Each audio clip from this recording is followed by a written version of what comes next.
Shalom Bapak Ibu Saudara yang dikasihi oleh Tuhan Yesus. Saya mau melihat lambayan-lambayan tangan yang sudah dimenangkan oleh darah Tuhan Yesus. Kita boleh beri tepuk tangan yang terbaik untuk Tuhan Yesus. Sekali lagi kita boleh beri tepuk tangan yang sungguh antusias di hadapan Tuhan.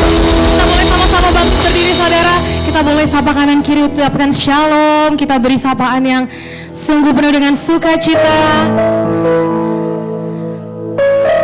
Di pagi hari ini kita mau memperingati pengorbanan Tuhan di kayu salib bagi setiap kita, amin. Sebab Tuhan Yesus mati bagi setiap kita, menebus setiap malu kita, setiap dosa kita, setiap penyakit kita. Semua diperlukan pengorbanan dan Tuhan melakukannya untuk setiap kita. Begitu berharganya kita di hadapan Tuhan, amin. Kita boleh beri tepuk tangan sekali lagi untuk Tuhan Yesus. Terima kasih Tuhan Yesus. Mari kita bersatu di dalam doa. Tuhan, kami bersyukur, kami berterima kasih. Kami mau menaikkan ucapan syukur kami di pagi hari ini Tuhan. Engkau Tuhan yang sungguh luar biasa bagi setiap kami Tuhan.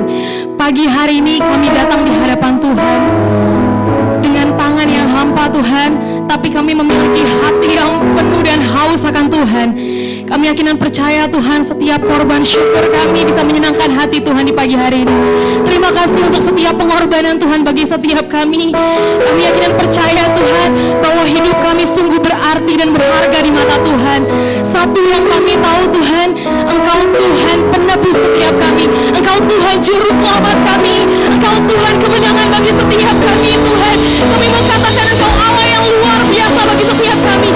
Darah yang tercurah melalui setiap daging-daging Tuhan yang terluka bagi setiap kami.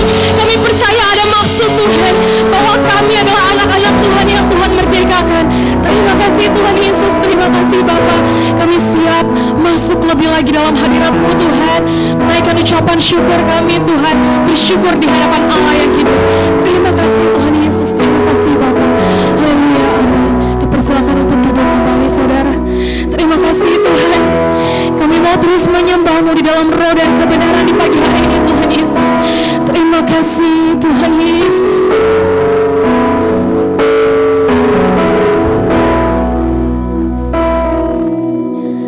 Kasih yang terindah,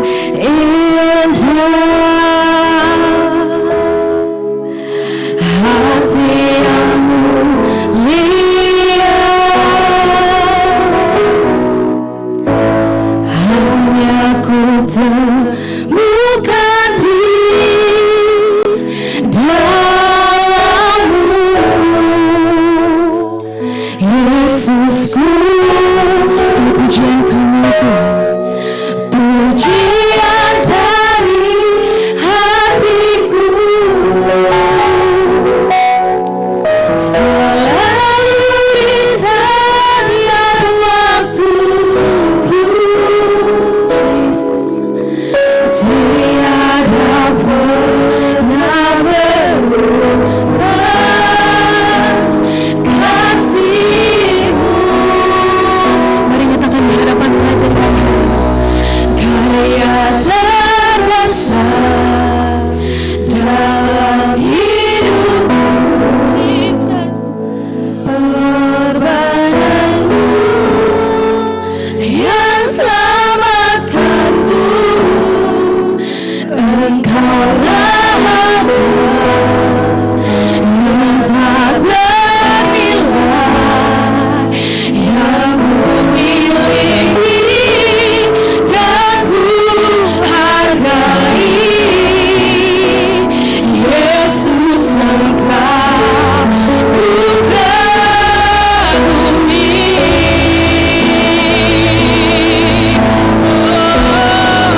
katakan amin.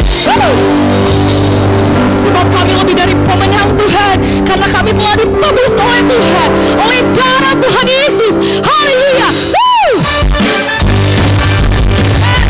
Kami mau puji Engkau lebih lagi Tuhan, sebab ini pujian kami di hadapan Tuhan.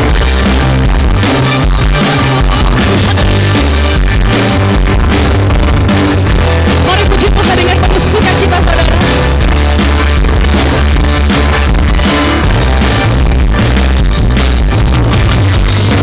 Dari pemenang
Haleluya.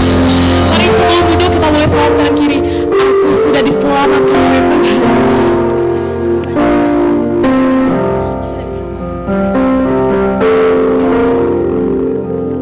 Dipersilakan untuk duduk kembali, saudara.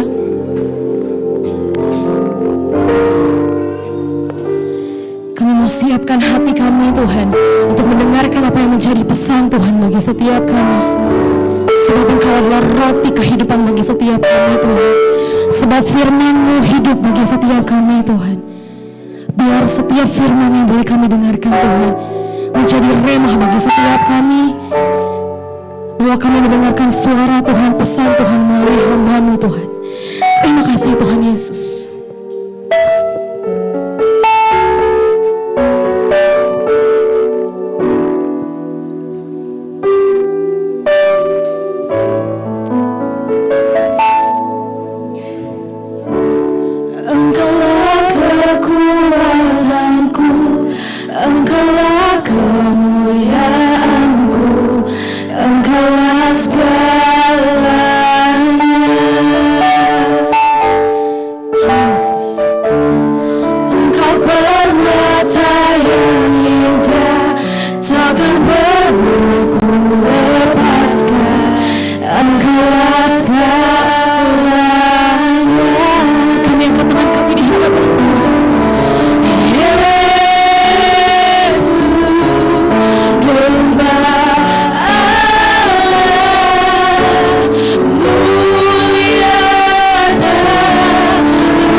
Ucapkan pengakuan kepada Dia.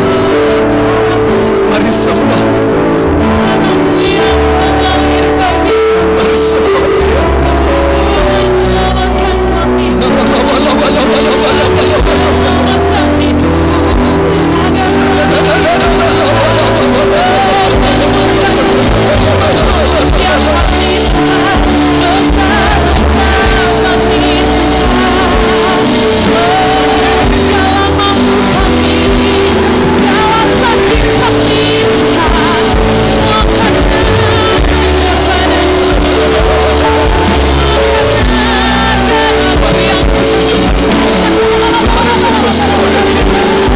Fokus kepada Tuhan.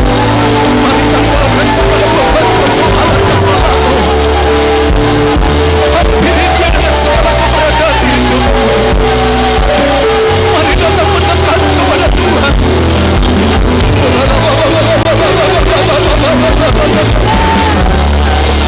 Oh Yesus, oh Yesus, oh Yesus, oh Yesus.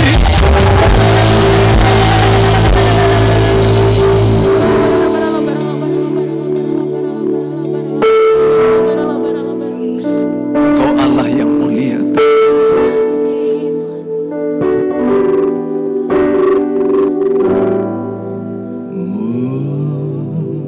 Mulia Sembah Raja mulia, bagi Yesus puji hormat dan kuasa. Engkau mulia Tuhan.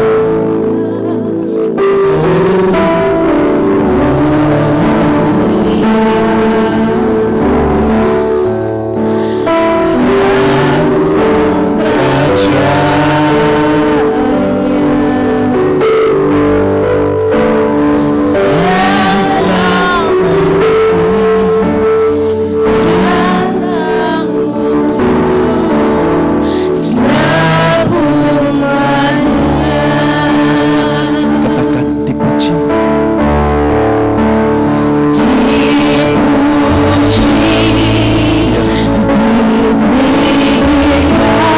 Ini waktunya. Bersyukurlah atas waktu kesempatan yang Tuhan berikan bagimu dan bagiku. Hormat dan segala pujian hanya bagi Yesus.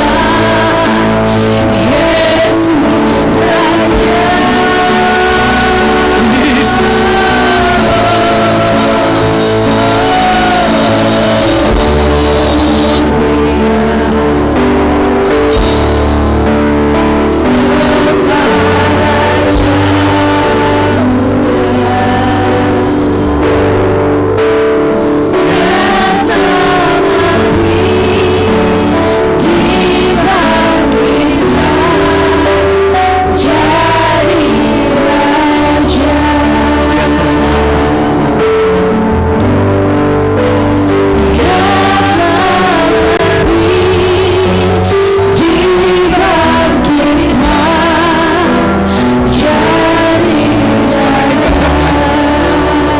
Dia tersalib, dia mati, dibangkitkan dan dia jadi raja.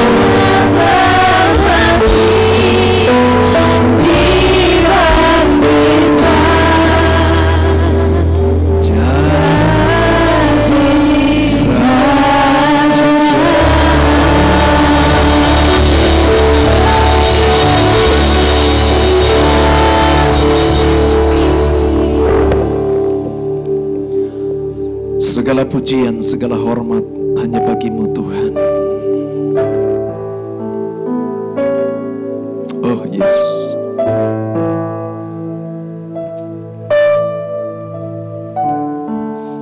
Terima kasih Tuhan.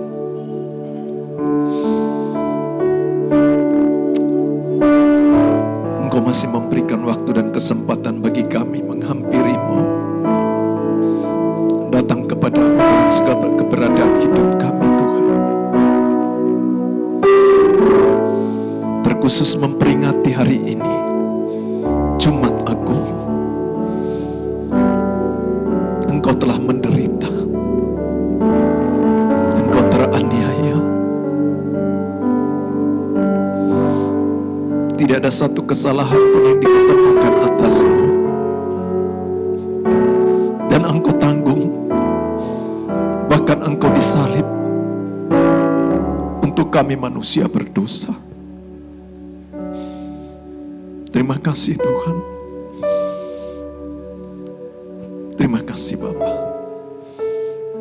Biarlah Tuhan, segala pujian hanya bagi-Mu, segala pengagungan dan penghormatan bagi-Mu. Biar kami boleh memahami akan makna kematian-Mu 2000 tahun yang lalu, supaya kami semakin mengerti menjalani hidup kami Tuhan, supaya kami semakin hidup benar seperti yang Kau kehendaki atas kami, supaya kami tidak menyia-nyiakan waktu kesempatan hidup yang Tuhan beri bagi kami.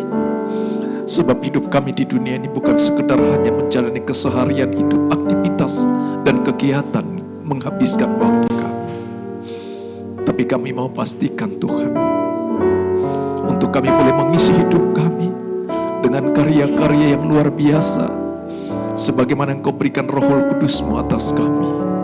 Mampukan kami bertindak dan berlaku benar seperti yang Kau kehendaki, untuk mentaati menuruti kebenaran firman-Mu. Terima kasih Bapa, kami sadar, kami tahu Tuhan, kami adalah manusia yang lemah. Engkau angkat kami dari debu dan tanah berharga, dan bahkan Engkau angkat hidup kami melalui pengorbanan salib Kristus Yesus. Darah-Mu tercurah bagi hidup kami. Terima kasih Bapa, terima kasih Tuhan. Sebentar hamba-Mu akan menyampaikan pesan firman-Mu bagi hari ini, makna daripada kematian-Mu, makna salib 2000 tahun yang lalu. Biar kiranya Roh Kudus Engkau ambil alih semua pikiran, hati, perasaan kami, sehingga kami mau duduk diam seperti seorang murid yang mendengarkan pesan-Mu. Segala bentuk hal apapun yang hendak mengintimidasi, yang hendak menggagalkan segala benih firman jatuh di tanah hati kami, kami tolak, patahkan dalam nama Yesus. Dan biar Tuhan Engkau yang berdaulat semuanya, ambil alih semuanya. Mampukan hamba-Mu Roh Kudus. Kami siap diberkati oleh kebenaran firman-Mu. Setiap kita yang siap diberkati, sama-sama katakan amin. Kasih tepuk tangan saudara kasih dalam Tuhan. Bilang kiri kanan saudara, bersyukurlah saudara masih ada. Ya, supaya lebih jelas lagi, bersyukurlah saudara kita masih hidup. Bilang kiri kanan saudara. Ya. Ya. Yang kedua, bersyukurlah kita masih dapat menikmati hadirat Tuhan. Katakan amin. Ya, saudara kasih dalam Tuhan, bersyukurlah atas segala sesuatu hal apapun yang ada dalam hidup kita, baik buruk dan sulit, sukar, berat, ringan. Saudara kasih dalam Tuhan, firman Tuhan katakan bersama dengan Tuhan kita cakap melalui hari-hari kita seberat apapun. Katakan amin. Maka pagi hari kalau kita boleh berada di tempat ini bukan karena rutinitas kebiasaan kita, tapi pastikan pagi hari ini sebagai satu penghormatan kita. Sekali lagi, sebagai satu penghormatan kita, pengagungan kita atas karya salib Kristus 2000 tahun yang lalu. Maka itu kita harus sadar akan hal ini, saudara kasih dalam Tuhan. Kalau kita sadar, maka tentunya kita akan memperhatikan bagaimana perjalanan kehidupan kita hari ini dan ke depan, sehingga sebagaimana apa yang Tuhan mau, itu yang kita boleh mau lakukan atas hidup kita. Amin. Saudara kasih dalam Tuhan, kita bersyukur. Dan saya kalau ada jemaat Tuhan yang kekasih dalam Tuhan, mereka yang tidak datang dan beribadah kepada Tuhan hari ini, saya mau katakan bertobatlah. Sebab apa? Saudara kasih dalam Tuhan, berarti kamu tidak tahu siapa diri kamu gak tahu diri. Saudara kasih dalam Tuhan, dan kita percaya bahwa setiap kita yang di tempat ini adalah orang-orang yang tahu diri, karena kita bersumber berasal daripada Tuhan. Amin. Bersyukur dan bersukacitalah. Amin. Coba lihat kiri kanan saudara. Saudara masih ada beban, masalah? Oh masih. Tapi dapat membuat kita dapat tersenyum, kita dapat bersukacita, kita dapat mengangkat tangan kita dapat bersorak-sorai. Saudara kasih dalam, karena ada roh Allah di dalam dirimu. Roh Allah ada di dalam dirimu, roh Allah di dalam diriku, roh Allah di dalam bersama denganmu. Katakan amin. Itu yang membuat kita sehingga kita dapat bergelora dan kita dapat mengangkat tangan kita memuji Tuhan, mengagungkan Tuhan. Kasih tepuk tangan bagi Tuhan Yesus. Mari dengan cepat saudara kasih dalam Tuhan kita buka Alkitab kita. Sebab hari ini adalah hari kita memperingati bagaimana kematian Kristus Yesus 2000 tahun yang lalu. Kita buka Alkitab kita di dalam Lukas 23, ya, si Lukas. Sudah dapat? Saya jemput saudara, kita bangkit berdiri sama-sama supaya kita dapat membaca dengan bergantian. Saudara kasih dalam Tuhan, hanya beberapa menit ke depan saudara berdiri, setelah itu nanti saya akan tetap berdiri, saudara akan duduk menikmati hadirat Tuhan. Ayat 33 sampai dengan yang, bolehlah sampai dengan ayat yang ke-49, tidak apa-apa. Karena memang hari ini adalah kedua hal ini yang terjadi, yaitu bagaimana Yesus disalibkan dan Yesus mati. Saya baca ayat yang pertama, ayat 33, nanti saudara selanjutnya kita bergantian. Demikian firman Tuhan, Yesus disalibkan. Ketika mereka sampai di tempat yang bernama Tengkorak, mereka menyalibkan Yesus di situ dan juga kedua orang penjahat itu, yang seorang di sebelah kanannya dan yang lain di sebelah kirinya. 3, 2, 1.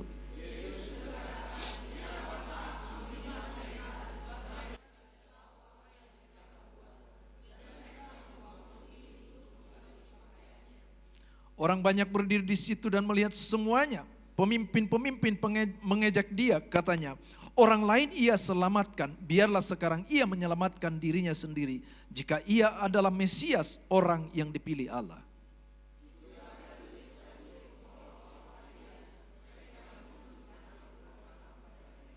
Dan berkata, jika engkau adalah raja orang Yahudi, selamatkanlah dirimu.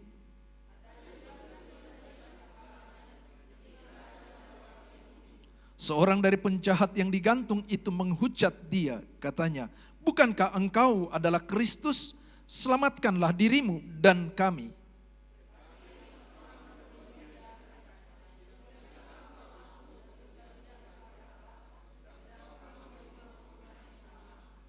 Kita memang selayaknya dihukum sebab kita menerima balasan yang setimpal dengan perbuatan kita.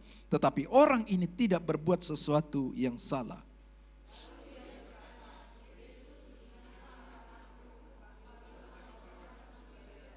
Kata Yesus kepadanya, aku berkata kepadamu, sesungguhnya hari ini juga engkau akan ada bersama-sama dengan aku di dalam Firdaus. 4.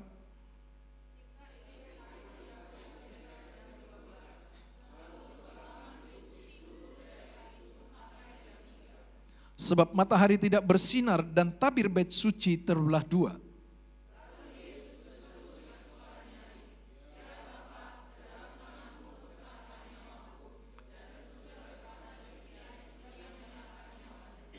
Ketika kepala pasukan melihat apa yang terjadi, ia memuliakan Allah. Katanya, sungguh orang ini adalah orang benar.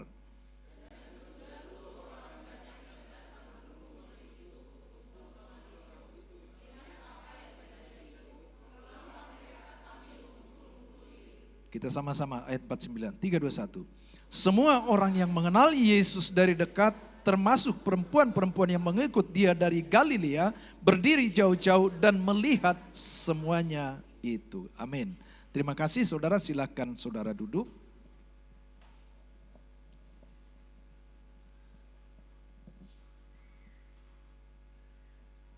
Puji Tuhan. Saudara kasih dalam Tuhan. Tema khotbah pagi hari ini, makna penyaliban Yesus. Saudara kasih dalam Tuhan, berapa banyak saudara yang pagi hari ini saudara menggunakan aksesoris salib? Boleh angkat tangan saudara. Gak usah takut saudara, justru nanti saya traktir makan. Boleh angkat tangan saudara? Puji Tuhan. 1, siapa lagi? Ayo, 2, siapa lagi? 3, siapa lagi? Ya. 4, siapa lagi? 5, 6, 10.000, 20.000, haleluya. Nah saudara kasih di dalam Tuhan Yesus Kristus, dalam era modernisasi saat ini, salib itu identik dengan aksesoris. Ya, sebagai penghias di leher, di tangan, bahkan ada juga yang sampai pakai di kaki. Saudara kasih dalam Tuhan, mungkin supaya terlihat rapi dan bagus. Itu tidak salah, saudara. Dan ada juga yang menjadikannya sebagai hiasan dinding, ya, seperti di rumah kami juga ada, ya. Atau salib dijadikan sebagai satu simbol dan tanda sebagai orang Kristen, sebagai pengikut Kristen. Akan tetapi sedikit sekali yang mengerti dan memahami dengan benar arti atau makna dari salib yang kita gunakan. Maka sebabnya pagi hari ini yang boleh saya akan bagikan bagi kita. Supaya kita belajar apa yang mendasari kematian Kristus Yesus di atas kayu salib. Dan kenapa harus dan kematiannya melalui salib. Saudara kekasih di dalam Tuhan Yesus Kristus, kalau kita perhatikan di dalam ayat yang ke-33, dikatakan ketika mereka sampai di tempat yang bernama Tengkorak, mereka menyalibkan Yesus di situ. Jadi satu sarana kematian yang dipergunakan pada saat itu menggunakan salib. Saudara, Bukit Tengkorak ketika kami tahun 2011 ke Yerusalem, dan memang bentuk daripada bukit itu memang berbentuk tengkorak. Dan memang betul bahwa penempatannya pun di luar daripada tembok ataupun di luar daripada kota Yerusalem. Kenapa saudara kasih dalam Tuhan? Karena memang bahwa pada masa itu kematian orang-orang yang dianggap pembuat satu kejahatan atau pemberontak yang terhukum karena kesalahan pelanggaran, bahkan pelanggaran kesalahan yang sangat berat, maka ia akan disalibkan di luar. Dan kemudian saudara kasih dalam Tuhan, orang akan banyak lalu lalang dan melihat. Dan maka Alkitab kalau kita baca tadi, banyak orang yang mengolok-olok Yesus, banyak orang yang menghujat Yesus, dan bahkan berkata, engkau yang berkata bahwa engkau adalah anak Allah, selamatkanlah dirimu dan selamatkanlah kami. Bahkan ada dua orang yang ada di samping kiri kanan Yesus, disalibkan bersama-sama. Kalau kita mengerti tentang ini saudara kasih dalam Tuhan, ini artinya adalah satu bentuk di mana kematian Yesus berada di tengah-tengah orang-orang yang melakukan kejahatan. Ada orang-orang yang meyakini dan percaya kepada Yesus, sebagaimana dua orang di kiri dan kanan tersebut. Tetapi ada juga orang yang tidak percaya kepada kemahakuasaan dan kealahan daripada Yesus itu sendiri. Saudara kasih dalam Tuhan, itu sebabnya kita akan melihat beberapa pandangan tentang salib di masa di mana Yesus hidup pada saat itu. Minimal ada tiga hal, ada tiga budaya bagaimana kita belajar keberadaan Yesus ketika dia disalibkan pada masa itu. Yang pertama yaitu di dalam budaya Yunani. Di dalam budaya Yunani kita dikenal bahwa mereka adalah orang-orang yang pencari pengetahuan, yang berakal budi, orang-orang yang pintar, orang-orang yang sangat menghargai filsafat. Sehingga pengejaran mereka adalah pencapaian intelektual, sains dan art. Sehingga orang-orang Yunani menekankan kepada logika. Maka muncullah, kalau kita ingat saudara waktu sekolah, yaitu Sokrates, Aristoteles, dan Plato dan sebagainya. Muncul banyak dari bangsa ataupun dari budaya Yunani. Karena itu memang pengejaran mereka, saudara kasih dalam Tuhan. Nah di dalam 1 Korintus 1 ayat 23 firman Tuhan berkata demikian. Boleh ditampilkan di depan.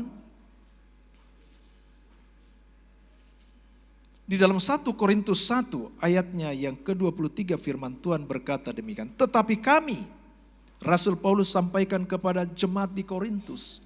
Dan ini adalah situasi di mana orang-orang Yunani berada. Dan firman Tuhan berkata demikian, tetapi kami memberitakan Kristus yang disalibkan. Apa itu? Untuk orang-orang Yahudi satu batu sandungan.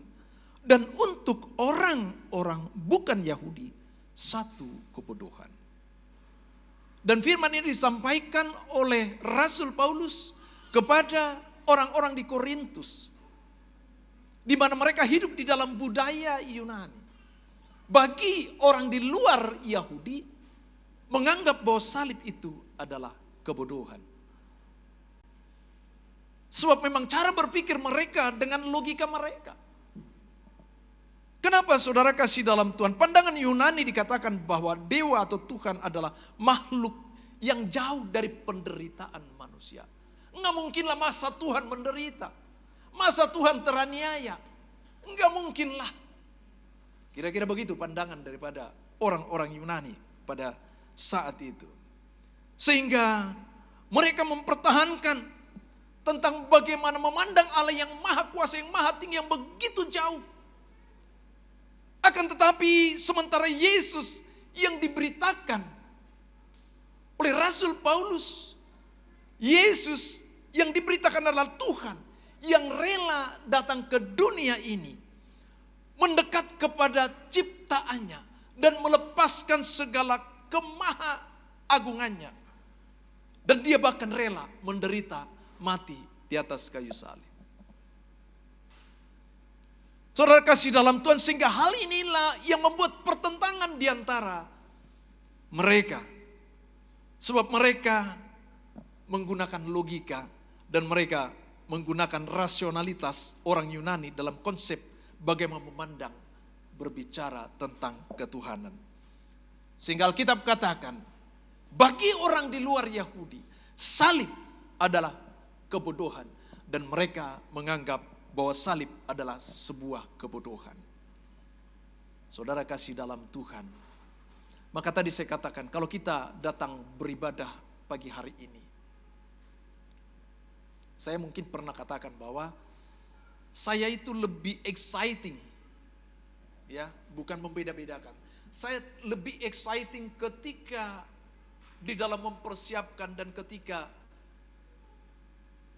melakukan dan beribadah di dalam Jumat Agung. Kenapa saudara kasih dalam Tuhan? Karena bicara tentang kelahiran, memang betul kelahiran Yesus di tempat yang hina. Tetapi berbicara tentang kelahiran adalah berbicara tentang sukacita. Tetapi berbicara tentang Jumat Agung adalah berbicara bagaimana kesadaran kita penuh. Dan kita masuk untuk membandingkan keadaan hari-hari ini. Mungkin di dalam penderitaan kita, mungkin di dalam situasi sulit yang kita alami. Sehingga di dalam masa dan Jumat Agung inilah, sebetulnya kita sungguh-sungguh harus menyadari segala keberadaan hidup kita di hadapan Tuhan. Bayangkan, Dia, ya, adalah Tuhan yang rela mau datang ke dunia ini dan mendekatkan dirinya kepada ciptaannya, saudara dan saya. Bahkan oleh setiap pelanggaran dan salah kita, Dia harus menanggung dan Dia harus menderita, bahkan mati di atas kayu salib. Jika kita berlaku untuk membalaskan kebaikan orang karena dia telah berbuat baik kepada kita, adalah sesuatu hal yang lumrah dan manusiawi. Tetapi ketika ada satu pribadi yang dia tidak melihat kebaikan, yang dia tidak menerima kebaikan, tetapi dia rela dan dia mati bagi sahabatnya, firman Tuhan katakan, itu bagimu dan bagimu dan bagimu dan bagimu. Itu adalah sesuatu yang luar biasa. Itu sebabnya dikatakan karya terbesar bagi manusia bukan karena prestasi, capaian, atau jabatan, atau hal apapun karya yang kau buat di dunia ini. Tapi karya terbesar bagi manusia ketika dia melihat dan dia memahami bagaimana keberadaan Yesus. Dia menanggalkan segala kemahakuasaannya dan dia turun ke dunia yang penuh dosa ini. Bahkan dia menanggung dosa itu demi untuk keselamatan bagimu, bagiku, bagimu, dan bagimu. Katakan amin. Saudara kekasih di dalam Tuhan Yesus Kristus. Saya berharap dan saya meminta supaya jangan ada di antara saudara, di antara kita jemaat di tempat ini yang memiliki pandangan seperti pandangan budaya Yunani. Sebab kemampuan kita untuk memahami kemahakuasaan Allah di dalam cara berpikir kita dimulai dari otak kita yang hanya kecil dan hendak mau mengukur dan melihat kemahakuasaan Allah yang tidak terjangkau. Biarlah karena ketaatan dan firman Tuhan katakan, oleh karena imanmu lah engkau sudah diselamatkan. Katakan amin. Kasih tepuk tangan bagi Tuhan. Pandangan yang kedua, budaya Yahudi. Di dalam budaya Yahudi, ini adalah sangat menjunjung tinggi hukum Taurat ataupun hukum Musa. Dan hukum Taurat berisi perintah-perintah dan larangan-larangan yang kudu, wajib dan harus dituruti. Jika tidak, maka ini akan membawa kutuk bagi orang yang tidak memenuhi hukum Taurat dengan sempurna. Maka firman Tuhan katakan, saudara dan saya diselamatkan oleh karena kasih karunia Tuhan. Bukan karena kekuatan kemampuan kita. Bukan karena perbuatan kita. Alkitab katakan bahwa segala kebaikan dan perbuatan manusia itu dikatakan seperti kain kotor. Sebab memang semua manusia telah jatuh di dalam dosa. Dan tidak ada seorang pun manusia yang tidak berdosa. Kecuali dia, di mana Allah berinisiatif, berinkarnasi, mengambil rupa seorang hamba. Dan dalam keadaan sebagai manusia, ia telah merendahkan dirinya serendah-rendahnya. Bahkan dia mati di atas kayu salib. Alkitab katakan, itulah sebabnya Allah sangat meninggikan dia dan mengaruniakan kepadanya nama di atas segala nama. Supaya apa? Supaya setiap yang ada di langit, yang ada di bumi, di bawah bumi, bertekuk lutut dan mengaku Yesus Kristus adalah Tuhan bagi kemuliaan Allah. Katakan amin. Kasih tepuk tangan bagi Tuhan.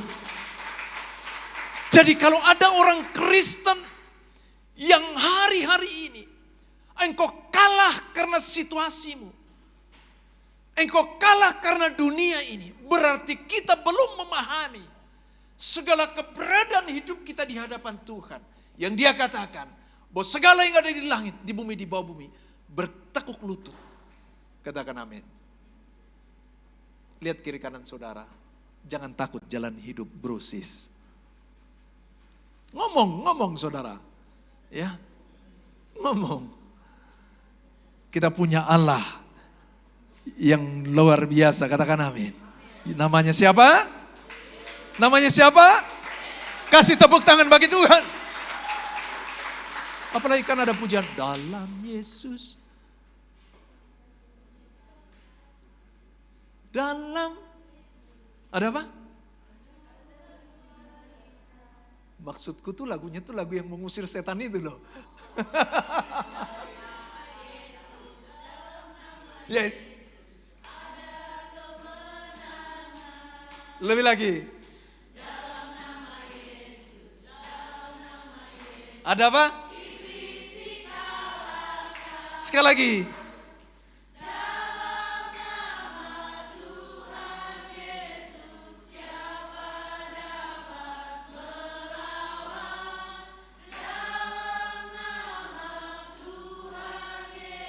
Apa? Haleluya, kasih tepuk tangan bagi Tuhan. Di dalam nama Yesus ada kemenangan. Ya. Itulah sebabnya Allah mengaruniakan kepada nama di atas segala nama. Jadi kalau lagi sakit, panggil nama Yesus. Kalau lagi punya persoalan, panggil nama Yesus. Sebab nama Yesus berkuasa. Amin. Dia tabib di atas segala tabib. Dia penyembuh bagi saudara dan saya. Sebab segala luka sakit kita telah dia tanggung di atas kayu salib. Dan firman Tuhan katakan, oleh bilur-bilurnya saudara dan saya telah disembuhkan. Katakan amin. Kasih tepuk tangan bagi Tuhan. Kita buka Alkitab kita di dalam Ulangan 21 ayat 22 sampai dengan 23a. Bantu saya, ada mic, Pak Gultom baca, boleh kasih mic. Ulangan 21 ayat 22 sampai 23a. Oke, dengan cepat. Siapa? Mic di depan Bapak.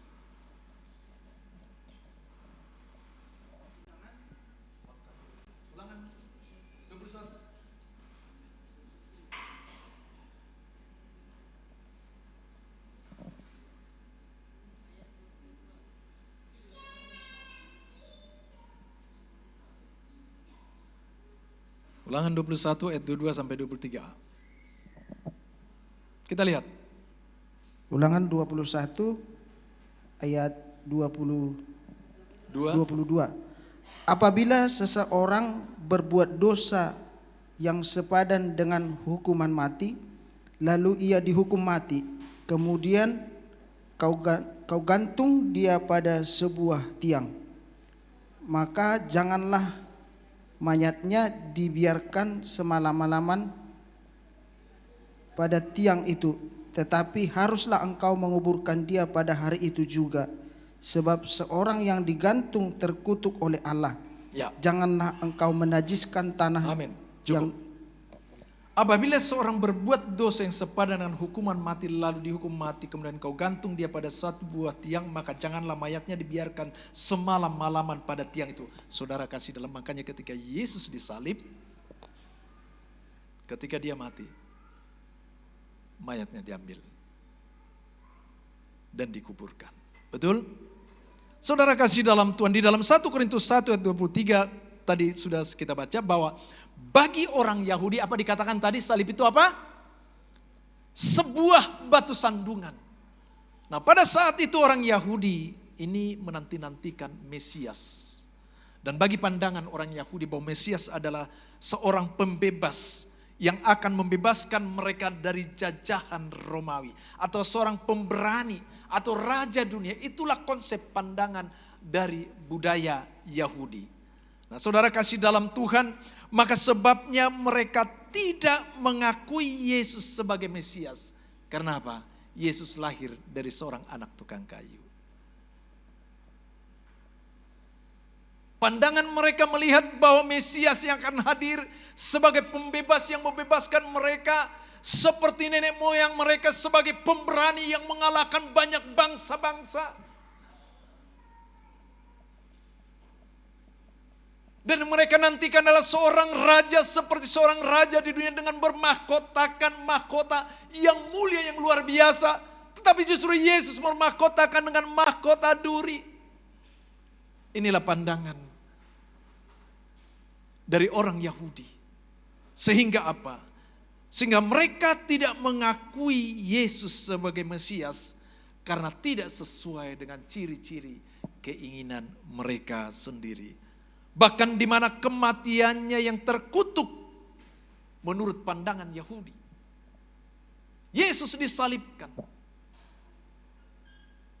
Oleh sebab karena Yesus berkata bahwa dia adalah anak Allah, putra Allah, dan ini menganggap satu pencemaran. Merendahkan Allah yang begitu tinggi dan mulia yang dianggap oleh bangsa Yahudi pada masa itu. Meskipun mereka telah melihat tanda kuasa ilahi dan mukjizat yang telah dilakukan Yesus di depan mereka. Akan tetapi mereka tidak percaya bahwa Yesus adalah Mesias. Dan mereka tetap tidak percaya. Inilah budaya Yahudi. Sehingga Alkitab katakan bahwa Yesus, bagi orang Yahudi, salib Kristus adalah batu sandungan bagi mereka. Karena bertentangan dengan cara berpikir mereka, pandangan mereka. Nah, bagi orang Yunani, saudara kasih dalam Tuhan, bagaimana selanjutnya? Yang ketiga, bagi budaya Romawi pada masa itu juga di mana Yesus hidup dan ada. Dalam budaya Romawi, salib berkaitan dengan proses penyembahan kepada dewa-dewa atau cara mempersembahkan orang-orang yang berbuat jahat ataupun kriminal. Dan salib juga sebagai salah satu penghukuman yang paling keji yang ditujukan kepada para penjahat, kepada para pemberontak ataupun golongan budak-budak, orang-orang yang rendah, masyarakat yang rendah. Dan karena itu sebelum salib, kita tahu bagaimana Yesus sebelum dia disalibkan, dia harus dibawa kepada Pilatus untuk apa? Untuk diadili. Karena pada masa itu Pilatus adalah sebagai wakil daripada pemerintahan Romawi di Yerusalem. Dan atas tuntut, meskipun Pilatus tidak menemukan kesalahan daripada Yesus, tetapi orang-orang banyak ahli Taurat, orang-orang Farisi, para imam, dan orang banyak menuntut supaya Yesus harus dihukum dan dijatuhi hukuman salib. Dan orang Yahudi menuduh Yesus telah menghujat Allah dan harus dihukum. Dan dengan hukuman yang sangat kejam dan sangat memalukan pada masa itu, yaitu salib. Saudara kasih dalam Tuhan, mari. 3 pandangan di mana Yesus pada masa itu hidup. Bagaimana mereka memandang tentang salib. Lantas bagaimana dengan kita pagi hari ini, saudara kekasih di dalam Tuhan. Bagaimana kita memahami, seperti di awal tadi saya tanya, berapa di antara saudara yang menggunakan salib. Agar supaya kita mengerti apa yang kita kenakan, harus selalu memiliki satu arti dan memiliki satu makna dan untuk membangun manusia rohani kita. Katakan amin. Sehingga apa yang kita kenakan tidak hanya sekedar untuk menampilkan, tidak hanya sekedar untuk berkata bahwa kita Kristen, tetapi kita tidak membuktikan kekristenan kita sebagaimana salib adalah bentuk pengorbanan karya terbesar Allah atas umat manusia di dunia ini.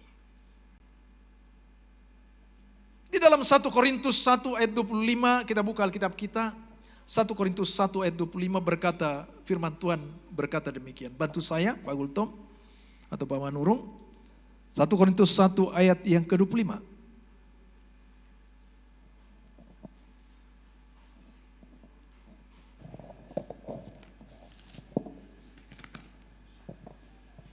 Satu Korintus 1 ayat 25.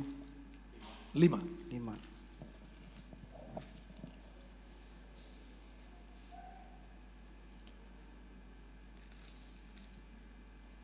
Ayat 25. Sebab yang bodoh dari Allah lebih bijaksana daripada, lebih besar bijak daripada manusia, dan yang lemah dari Allah lebih kuat daripada manusia. Nah, saudara kekasih di dalam Tuhan, dunia yang tidak mengenal Yesus menganggap bahwa salib adalah kebodohan dan salib adalah batu sandungan sesuai dengan pemikiran mereka.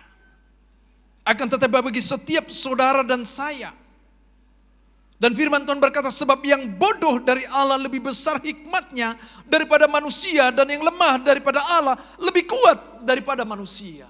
Apa maksudnya saudara kasih dalam Tuhan? Begini, apa yang telah ditempuh oleh Allah, apa yang telah dilakukan oleh Allah adalah hikmat Allah yang akan sulit dipahami dengan cara berpikir manusia. Sebab pemikiran manusia memiliki keterbatasan. Pemikiran manusia memiliki keterbatasan, sehingga manusia itulah yang membuat mereka sulit memahami akan karya Allah, akan kebesaran Allah. Dan Yesus mati di kayu salib. Dia rela menjadi rendah, terhina, teraniaya, demi untuk hidup saudara dan saya. Maka sebabnya saya ingatkan kepada kita, biarlah kita memahami akan karya salib Kristus dengan iman percaya kita. Bahwa jika Yesus Kristus telah mati di atas kayu salib, darahnya dia tumpahkan bagi saudara dan saya, demi dan untuk pengampunan dosa saudara dan saya. Katakan amin. Mari hargailah itu saudara kekasih di dalam Tuhan. Di dalam kitab Galatia 3 ayat 13 saya bacakan, berkata demikian. Kristus telah menebus kita dari kutuk hukum Taurat dengan jalan menjadi kutuk karena kita. Sebab ada tertulis, terkutuklah orang yang digantung pada kayu salib. Yang semestinya kita yang akan disalibkan. Yang semestinya kita yang tersalib. Dan yang semestinya kita menerima hukuman. Dan yang semestinya kita manusia menerima hukuman. Dan kitalah yang seharusnya disalibkan sebagai tanda menerima kutukan karena ketidakmampuan kita untuk memenuhi tuntutan hukum Taurat secara sempurna. Yesus telah ambil alih bagi saudara dan saya, bagi kita.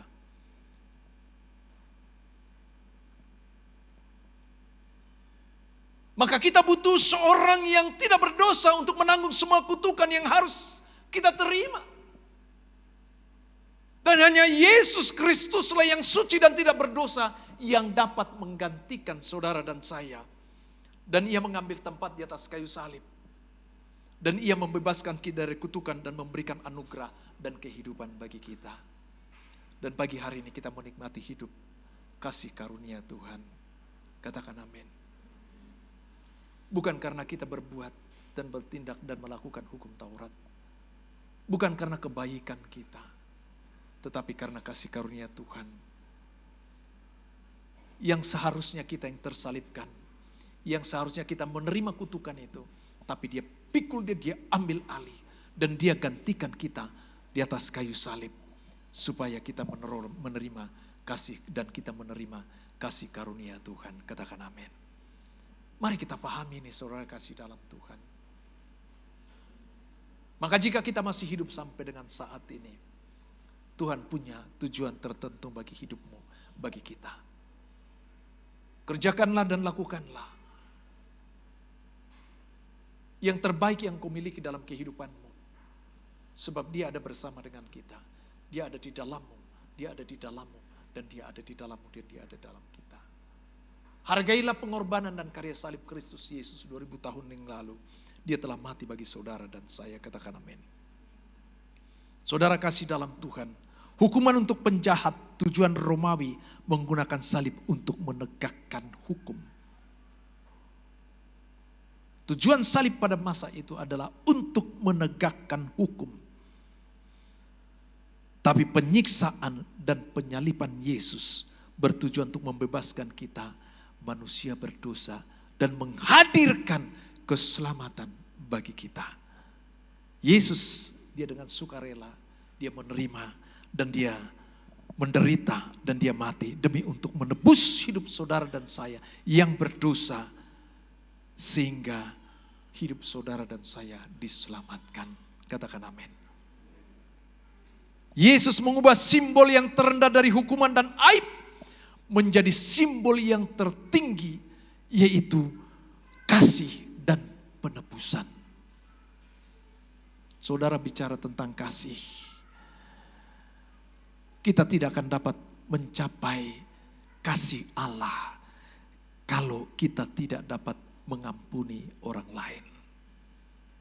Tadi kita baca, ketika dia Yesus berkata, Bapa ampunilah mereka sebab mereka tidak tahu apa yang mereka lakukan. Yesus mengucapkan ketika dia ada di atas kayu salib. Saudara kasih dalam Tuhan, kita tidak akan dapat mencapai kasih Allah jika kita tidak dapat saling mengampuni. Katakan amin. Tetapi jika kita mengampuni kesalahan orang lain, maka kita menjadikan dia adalah Allah yang setia dan adil bagimu dan bagiku. Pagi hari ini, kalau masih ada di antara jemaat yang Tuhan kasihi, engkau masih memendam dendam sakit hati, kebencian bagi siapapun, dengar baik, engkau tidak akan mampu mencapai kasih Allah. Sebagaimana yang dia katakan, hukum yang pertama dan terutama, kasihilah Tuhan Allahmu dengan segenap apa? Hatimu, jiwamu, kekuatanmu, dengan segenap akal budimu. Enggak akan mungkin saudara mencapai itu jika saudara masih menyimpan kebencian, amarah di dalam dirimu. Dan yang kedua, engkau tidak akan mampu mengasihi sesamamu. Perintah firman Tuhan yang kedua, kasihilah sesamamu manusia. Yesus, sekalipun dia dianiaya, sekalipun dia dicambuk, sekalipun tubuhnya tercabik, sekalipun darah dia tumpahkan, sekalipun dia harus tersalib, tapi dia berkata, Bapa ampunilah apa yang mereka perbuat sebab mereka tidak tahu. Itu sebabnya pagi hari ini saya mengingatkan kepada jemaat yang Tuhan kasihi. Sebagai satu kesimpulan bagi kita sebagai pengikut Yesus. Tolong bantu saya di dalam 1 Korintus 15 ayat 55 sampai dengan 57. 1 Korintus 15. Sudah? Silakan baca, di depan udah ada, silakan dengan cepat. 1 Korintus 15 ayat 55 sampai dengan 57. Hai maut, di manakah kemenanganmu? Hai maut, di manakah sengatmu? Sengat maut ialah dosa dan kuasa dosa ialah hukum Taurat. Tetapi syukur kepada Allah yang telah memberikan kepada kita kemenangan oleh Yesus Kristus Tuhan kita. Katakan amin. Itu sebabnya yang pertama, salib memiliki makna yang sangat mendalam bahwa penderitaan dan kematian, dan salib adalah kemenangan atas dosa dan kematian. Yang kedua, kita buka Alkitab kita dalam Galatia 3 ayat 13a tadi. Galatia 3 ayat 13. Bantu saya bacakan. Galatia 3 ayat 13a.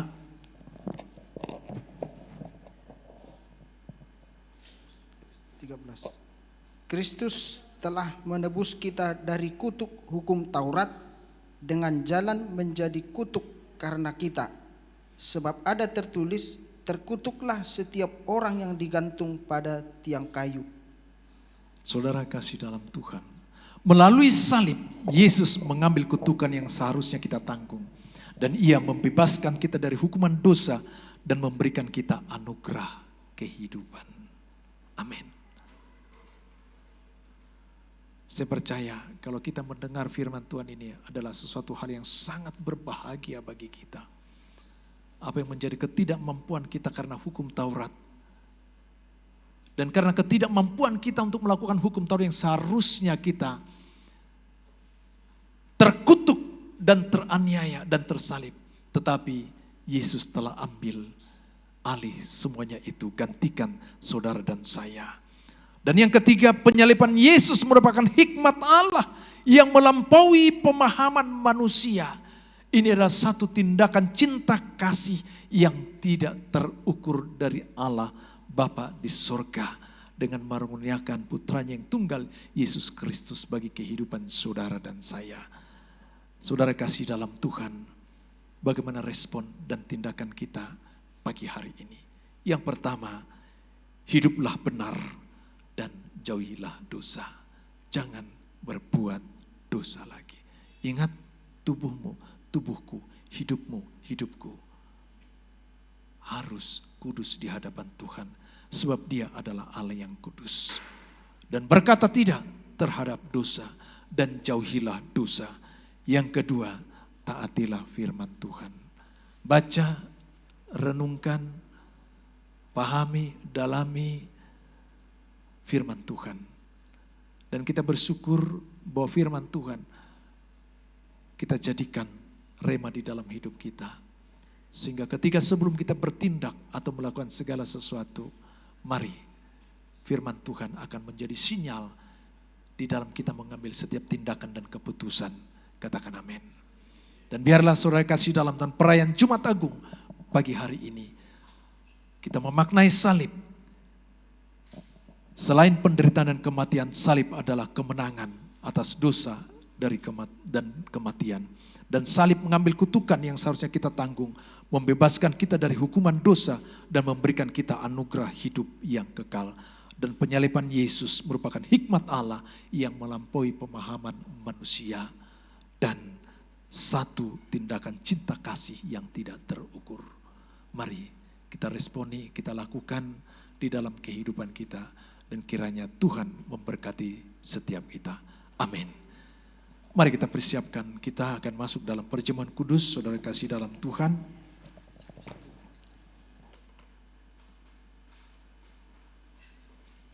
Karya terbesar.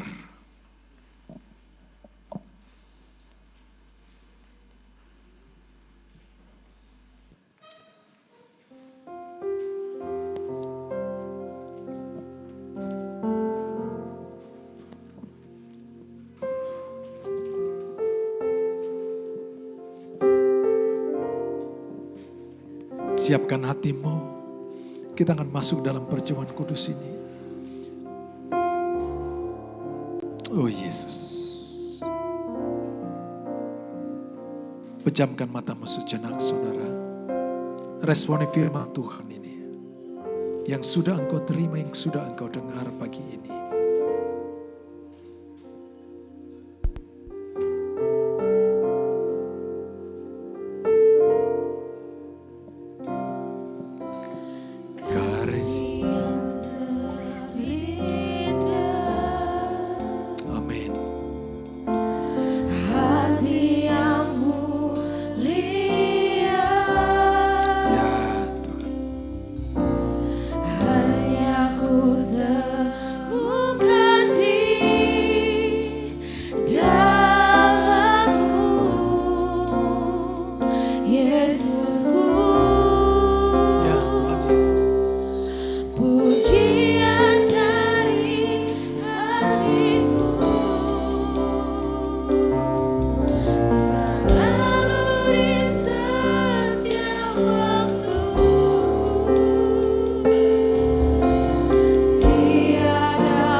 Sekali lagi katakan, mari jemaat saja nyanyikan pujian ini. Biar jemaat saja nyanyikan pujian ini. Keluar dari mulutmu satu pengakuan bahwa karya terbesar ketika Yesus Kristus, Dia mati di atas kayu salib untuk gantikan hidupmu dan hidupku. Yang ku miliki dan ku hargai, Yesus engkau ku kagumi. Sejemput pelayan maju ke depan. Saudara kasih dalam Tuhan, biar musik terus alunkan pujian. Siapkan hatimu. Kita akan terima roti dan anggur perjamuan kudus yang adalah lambang tubuh dan darah Yesus.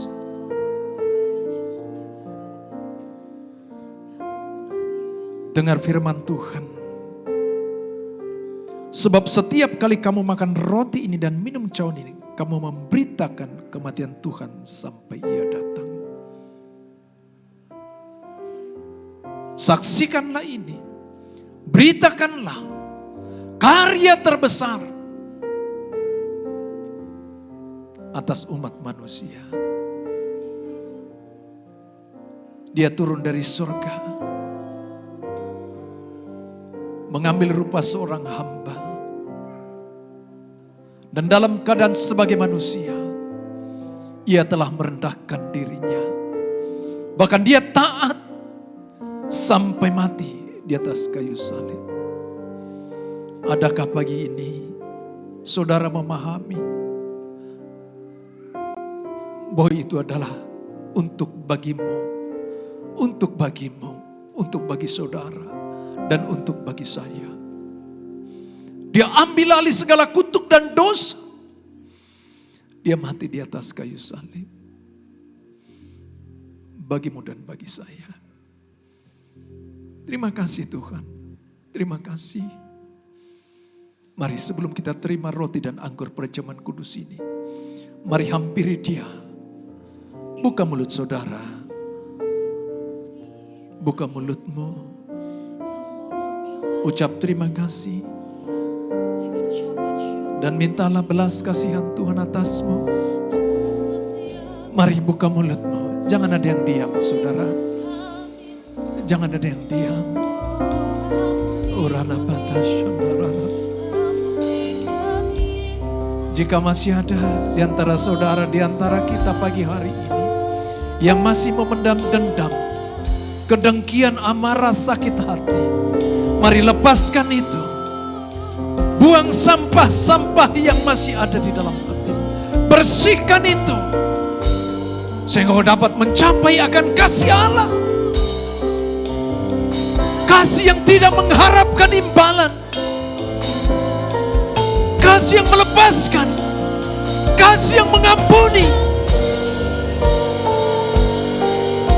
Terima kasih Tuhan. Terima kasih. Oh, laba-laba. Laba-laba. Karya terbesar.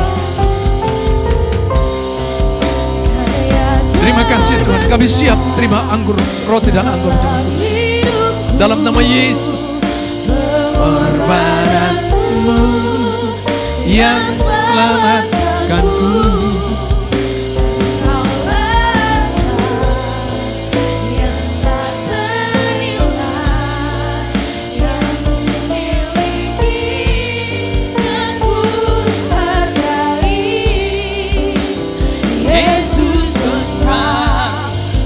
Mari lebih sungguh katakan, yang sudah dapat mari bangkit berdiri. Mari katakan sungguh-sungguh kepada Dia. Pengorbananmu yang selamatkanku. Engkaulah yang tak ternilai, yang ku miliki dan ku hargai. Yesus, Engkau bukan bumi. Yesus, Engkau bukan. Sekali lagi katakan, Yesus, Engkau bukan bumi.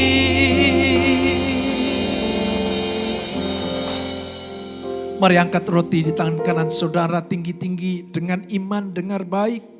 Sebab apa yang telah kuteruskan kepadamu telah aku terima dari Tuhan, yaitu bahwa Tuhan Yesus pada malam waktu Ia diserahkan, Ia mengambil roti dan sesudah itu mengucap syukur atasnya. Ia memecah-mecahkannya dan berkata, inilah tubuhku yang diserahkan bagi kamu. Perbuatlah ini menjadi peringatan akan aku. Bukankah roti yang kita pecah-pecahkan adalah persekutuan dengan tubuh Kristus? Mari makanlah di dalam nama Tuhan Yesus.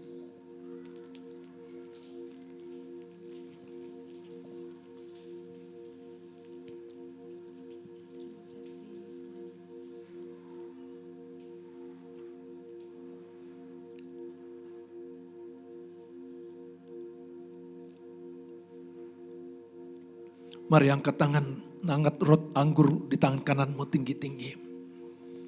Demikian juga Ia mengambil cawan sesudah makan lalu berkata, cawan ini adalah perjanjian baru yang dimeteraikan oleh darahku. Perbuatlah ini setiap kali meminumnya menjadi peringatan akan aku. Bukankah cawan yang ucapan syukuri atasnya kita ucapan syukur adalah persekutuan dengan darah Kristus? Mari minumlah di dalam nama Tuhan Yesus. Terima kasih. Ucap syukur kepada Tuhan, terima kasih. Terima kasih, makasih. Terima kasih Tuhan. Terima kasih. Terima kasih. Terima kasih. Terima kasih. Oh, kami bersyukur, berterima kasih Tuhan. Sebagaimana kami ada saat ini, kami memaknaikan karya salib Yesus Kristus. Engkau menderita, Engkau mati di atas kayu salib untuk gantikan hidup kami Tuhan. Terima kasih Yesus. Terima kasih.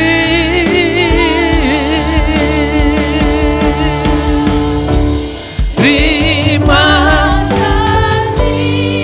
Yesusku. Terima kasih Tuhan. Oh Yesus, hanya bagi Tuhanku. Makasih Yesusku. Terima kasih Yesusku. Puji syukur hanya bagi Tuhan. Puji syukur. Puji syukur hanya bagi Tuhan. Puji syukur. Puji syukur hanya bagi Tuhanku.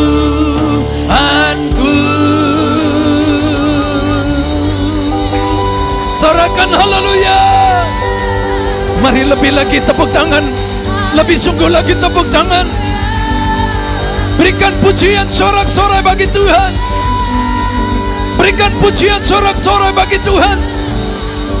Pagi hari bagi engkau yang datang dengan beban berat, bebanmu sudah Tuhan angkat. Engkau yang datang dengan sakit penyakit, tubuhmu sudah disembuhkan.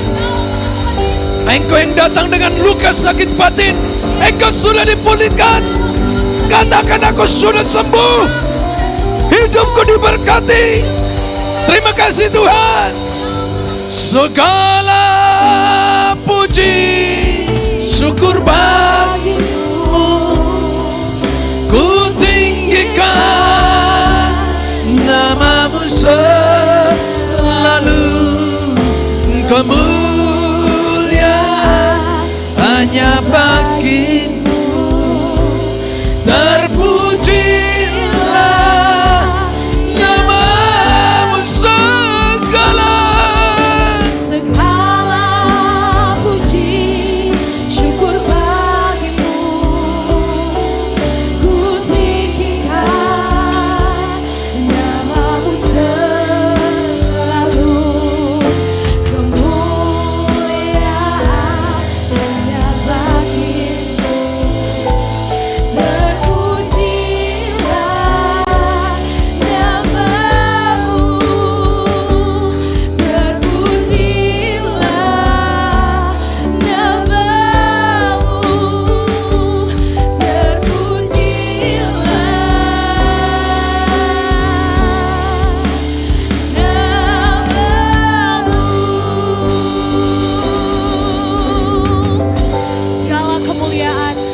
Namamu Tuhan, haleluya, amin. Dipersilakan untuk duduk kembali saudara. Mari kita siapkan persembahan kita akan memberi bagi rumah Tuhan. Sebelum memberikan persembahan ada sedikit pengumuman tambahan. Hari Minggu tanggal 20 April kita kembali ibadah di tempat ini. Ibadah dilaksanakan 2 kali disertai dengan sekolah minggu. Ibadah pertama di jam 9 dan ibadah raya kedua di jam 11. Mari kita ajak semua keluarga, teman, saudara untuk sama-sama beribadah datang memuliakan nama Tuhan. Mari kita memberi dengan sukacita.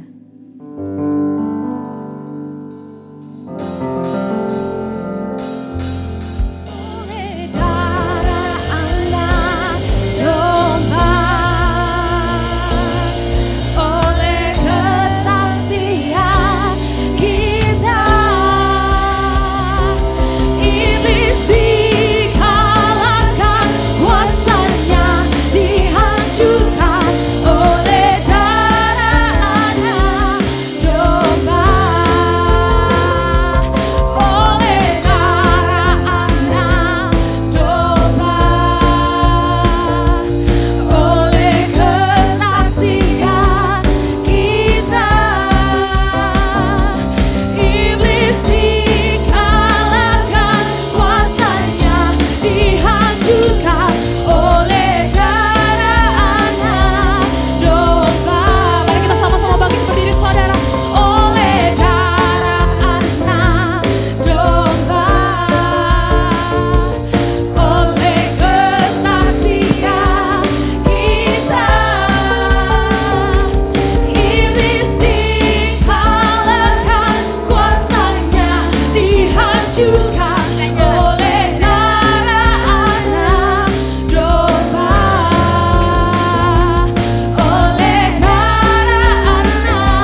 yang kami sembah adalah Tuhan yang dahsyat, Tuhan yang berkuasa, Tuhan yang mengasihi setiap kehidupan kami semua di tempat ini.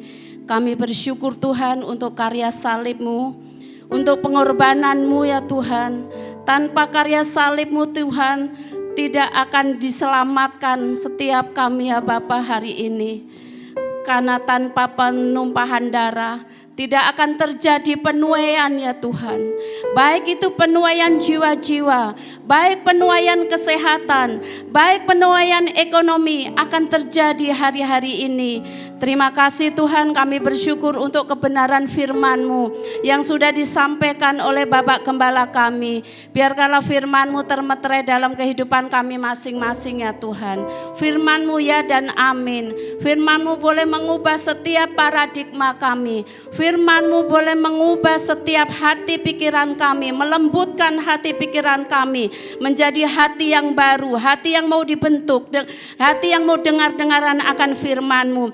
Berkati Bapak Gembala kami pagi ini ya Tuhan. Kami percaya penyertaan Tuhan sempurna bagi Bapak Gembala kami. Setiap pelayanan pekerjaannya diberkati, kesehatannya, kekuatan yang baru diberikan oleh Tuhan hari ini.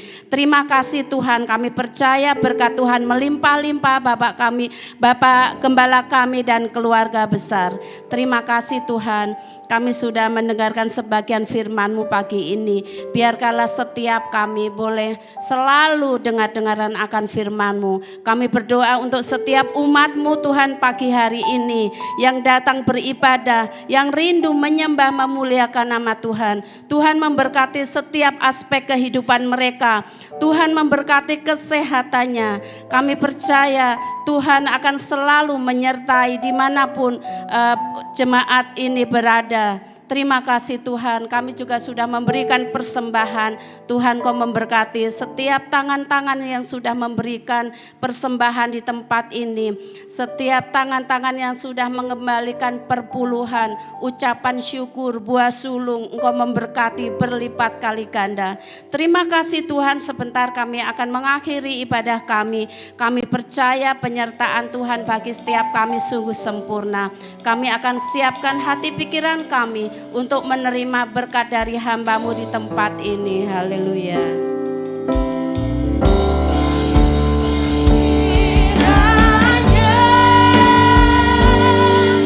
Engkau memberkati aku berlimpah-limpah. Terima kasih Tuhan. Dan memperluas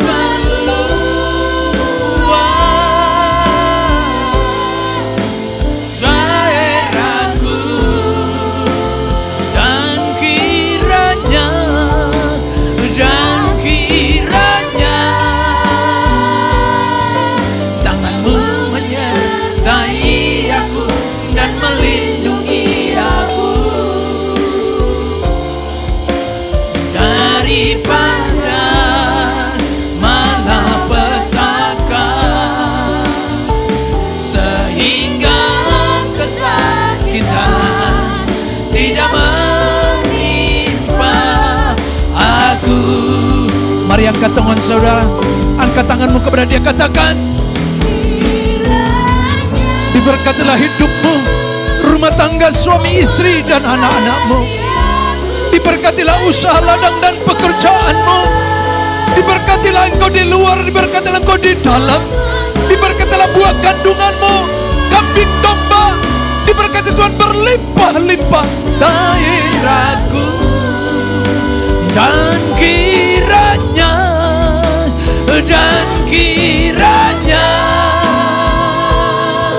tangan-Mu tangan Tuhan yang perkasa menyertai, melindungimu. Terima kasih Tuhan Yesus. Daripada malapetaka, sehingga kesakitan tidak menimpa aku, sehingga kesakitan tidak menimpa aku. Sekali lagi katakan, sehingga kesakitan tidak menimpa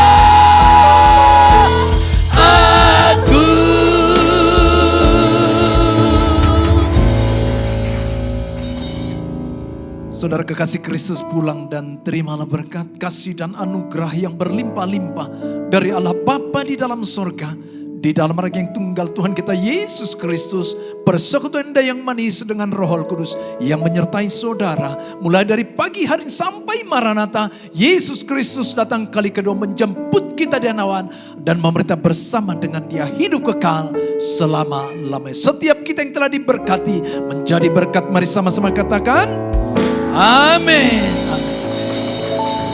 Tuhan Yesus berkati. Sampai jumpa ibadah kita hari Minggu.